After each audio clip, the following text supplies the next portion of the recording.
বীরভূমে কোর কমিটির বৈঠকে এলেন অনুব্রত মণ্ডল। অর্থাৎ 6 থেকে বেড়ে বীরভূম জেলার কোর কমিটির সদস্য সংখ্যা হলো 7 জন। অনুব্রতকে মধ্যমণি করে প্রায় 1 ঘন্টার রুদ্ধদ্বার বৈঠক শেষে সাংবাদিক বৈঠক করে একথা জানালেন কোর কমিটির আহ্বায়ক তথা বিধায়ক বিকাশ রায়চৌধুরী। কাজল শেখকে পাশে বসিয়ে কেষ্ট কাজল দ্বন্দ্বের জবনিকা হলো বললেন আহ্বায়ক। এবার থেকে প্রত্যেক কোর কমিটির বৈঠকে চেয়ারপারসন থাকবেন অনুব্রত, এমনটাই সিদ্ধান্ত হয়েছে। একসঙ্গে চলার বার্তা দিয়েছেন কেষ্ট কাজল। শনিবার 16 নভেম্বর বিকেল 3:30 অনুব্রত মণ্ডলকে মধ্যমণি করে শুরু হয় তৃণমূলের বীরভূম জেলার কোর কমিটির বৈঠক। প্রায় 1 ঘন্টার রুদ্ধদ্বার বৈঠক শেষে সাংবাদিকদের মুখোমুখি হন কোর কমিটির আহ্বায়ক বিকাশ রায়চৌধুরী। তিনি জানান, কোর কমিটির চেয়ারপারসন হলেন অনুব্রত মণ্ডল। অর্থাৎ এতদিন কোর কমিটিতে ছিলেন 6 জন সদস্য, সেই সংখ্যা বেড়ে হলো 7 জন। এবার থেকে সব কোর কমিটির বৈঠকে চেয়ারপারসন হিসেবে উপস্থিত থাকবেন অনুব্রত। এছাড়া এই বৈঠকে মধ্য দিকে এতদিন ধরে চলে আসা কাজল কেষ্ট দ্বন্দ্বের জবনিকা হলো এই ঘোষণাও করেন তিনি। কাজল শেখকে পাশে নিয়ে এমনটাই জানান বিকাশ রায়চৌধুরী। বৈঠকে অনুব্রত মণ্ডল এবং কাজল শেখ উভয়ই একসঙ্গে চলার বার্তা দিয়েছেন। ঠিক হয়েছে প্রতি মাসে একটি করে কোর কমিটির বৈঠক হবে, একটি মহকুমায় একটি বৈঠক হবে। পরবর্তী বৈঠক 15 ডিসেম্বর রামপুরহাটে হবে। জানা গিয়েছে কোর কমিটির বৈঠকে বেশ কয়েকটি প্রস্তাব রেখেছেন কাজল শেখ, অভিযোগ তুলেছেন একাধিক। সূত্রের খবর, কাজল শেখের প্রস্তাবগুলি মেনে নেওয়া হয়েছে। কোর কমিটির আহ্বায়ক তথা বিধায়ক বিকাশ রায়চৌধুরী বলেন, অনুব্রত মণ্ডল কোর কমিটির চেয়ারপারসন, কোর কমিটির সদস্য তাকে নিয়ে 7 জন। অনুব্রত মণ্ডল সবাইকে নিয়ে চলার বার্তা দিয়েছেন। আর কাজল অনুব্রত দ্বন্দ্ব ছিলই না, আজ তার জবনিকা হলো। আমরা শুনে নিই বিকাশ রায়চৌধুরী, যিনি আহ্বায়ক, তিনি কি বলছেন। আজকের আমাদের যে কোর কমিটি গত 24/4/2024 হয়েছিল, তারপরে দীর্ঘ 1.5-2 মাস পরে যেহেতু বিভিন্ন উৎসব আর্যিকর কাণ্ড নানা ধরনের থাকার জন্যে আমরা সিদ্ধান্ত নিয়েছিলাম আগেই যে আমরা পুজোর পরেই আমরা এই উৎসব শেষ হয়ে গেলে আমরা কোর কমিটি ডাকব, এবং আমরা যথারীতি সেই কোর কমিটি ডেকেছি। এবং কোর কমিটিতে আজকে সৌহার্দ্যপূর্ণ আলোচনা হয়েছে, খুব সুন্দর আলোচনা হয়েছে। কোর কমিটি যারা সদস্য আছেন তারা নিজ নিজ মত প্রকাশ করেছেন, এবং সেখানে আগামী দিনে আমরা এই ধান কাটা বা এই পার্বণগুলো শেষ হয়ে গেলেই আবার জেলায় জামিয়ে পড়ব। প্রতিটি কোর কমিটি যে যেখানে যে দায়িত্ব আছে সেই দায়িত্ব পালন করবে।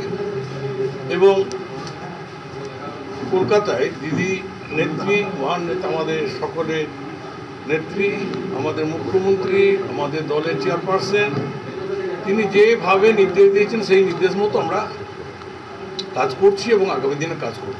সিদ্ধান্ত কি নিলেন দাদা? সিদ্ধান্ত আগামী দিনে সংগঠনকে মজবুত করা, এবং যেভাবে কাজল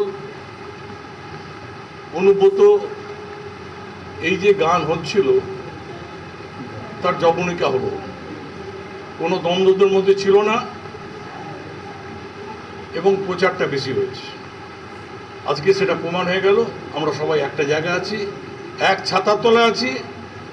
আমাদের নেত্রী মমতা ব্যানার্জি, নেতা অভিষেক ব্যানার্জি, আর জেলায় আমরা সবাই ইউনাইটেড, অনুব্রত মণ্ডল সহ।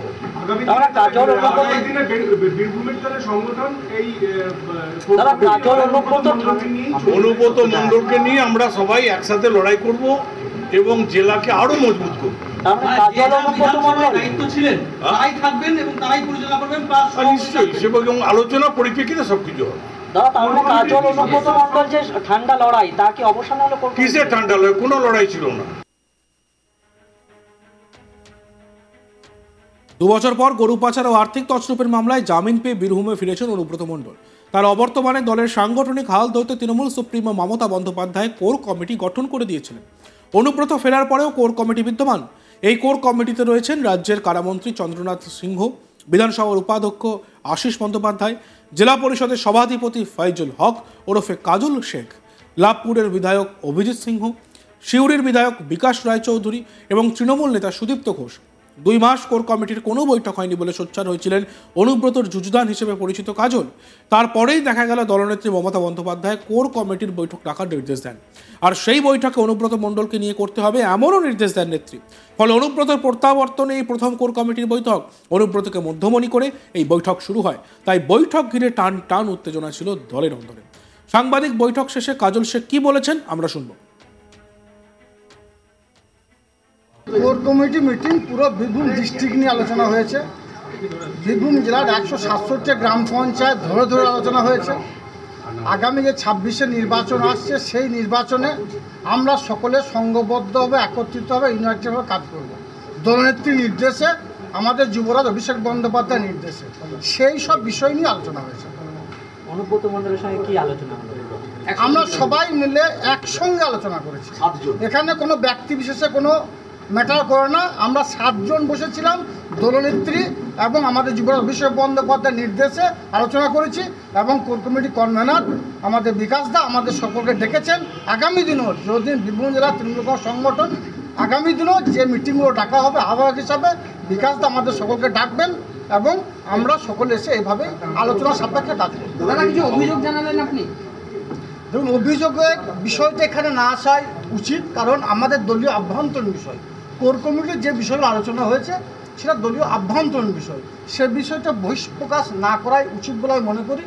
দলের সব বিষয়ে আলোচনা হবে, ভালো মন্দ সবই আলোচনা হবে, কিন্তু দিনের শেষে একথাই বলবো, আমাদের যে আলোচনাগুলো হয়েছে সে আলোচনায় আমরা সকলেই স্যাটিসফাইড আছি, আমরা সকলেই সে আলোচনায় খুশি আছি, এবং আলোচনাগুলো ফলপ্রসূ হয়েছে। দাদা, অনুব্রত মণ্ডলকে এবং আপনাকে একই মঞ্চে দেখা যায় না বিজয়া সম্মিলিত, আগামী দিন কি দেখা যাবে? অনুব্রত মণ্ডল আমার অভিভাবক, আমার রাজনৈতিক গুরু, তার হাত ধরে আমার রাজনৈতিক জীবনের পথ চলা শুরু। তো একবার নয়, বারবার আপনাদের মাধ্যমে বলেছি, আজকেও সে কথা বোলপুর দলীয় কার্যালয়ে বসে আমি বলে যাচ্ছি। আর এদিকে এই বিষয়ে আমাদের প্রতিনিধি শান্তনু হাজরার একটি প্রতিবেদন আমরা দেখব। প্রথমে জানিয়ে রাখি যে আমরা 17ই অক্টোবর থেকে 31শে অক্টোবর পর্যন্ত দেখেছি যে কাজল কেষ্টকে এক মঞ্চে কখনোই দেখা যায়নি। সেই অসম্ভব একটি কাজ, সেই কাজ কিন্তু আজ সম্পন্ন হয়েছে। অর্থাৎ বলা যেতেই পারে যে কাজল কেষ্ট এক বৈঠকে, এক টেবিলে, এক আঙিনায়। কিন্তু এদিন দেখা গেল যে অনুব্রত মণ্ডলকে মধ্যমণি ক্যাপ্টেন বানিয়েই কিন্তু 6 সদস্য তার সামনাসামনি বসেছিলেন।